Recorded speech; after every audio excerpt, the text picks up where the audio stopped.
Hello everybody, this is Connie and I am going to show you how to make this coaster, and it's called a Springtime Coaster. I'll have the link to the pattern. It's a free pattern. I'll have the link to the pattern on the video and on my blog, easyvideocrochet.com. And this video is brought to you courtesy of allfreecrochet.com. Okay, I'm using a size, let's see here, G hook.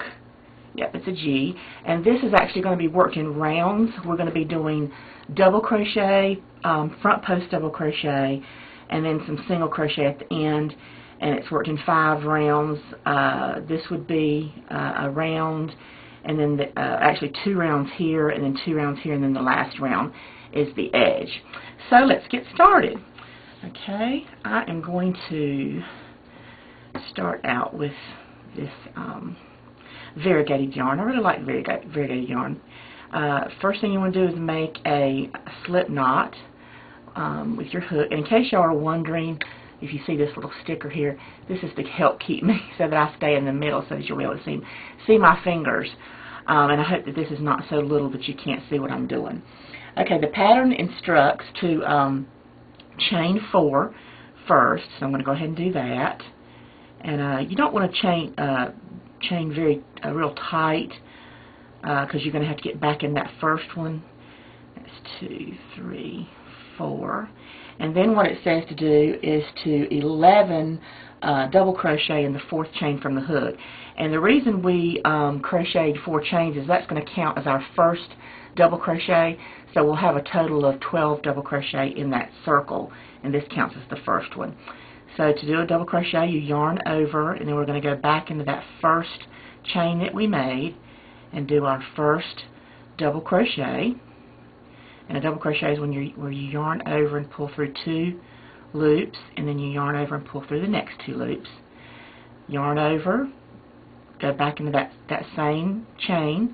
We're doing all these stitches in the same chain. Yarn over, pull through 2, yarn over, pull through 2. And that's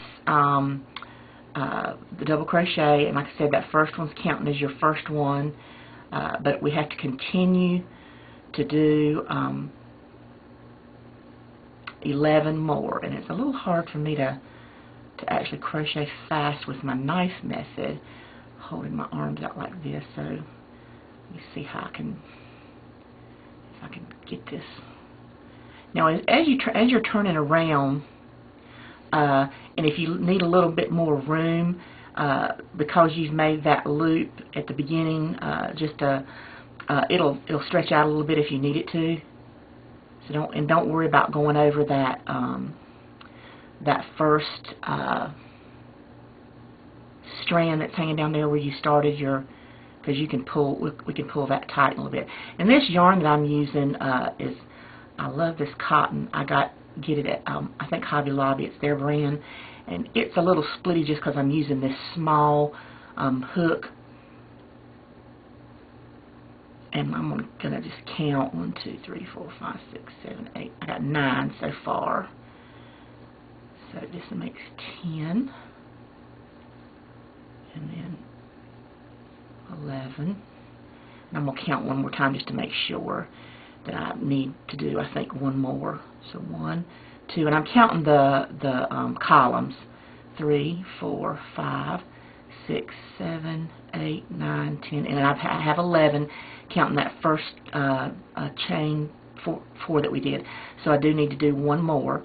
And you can also count the V's on the top if you want to, but counting the columns seems to be a little bit easier sometimes. So just either one of those you can count.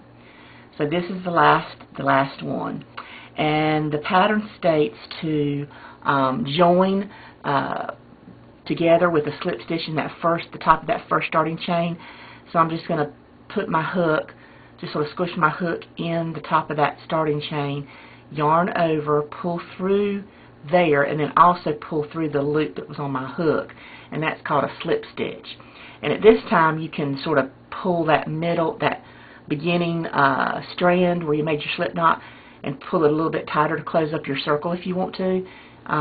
You don't have to, but you can right now. So now we've done the first round.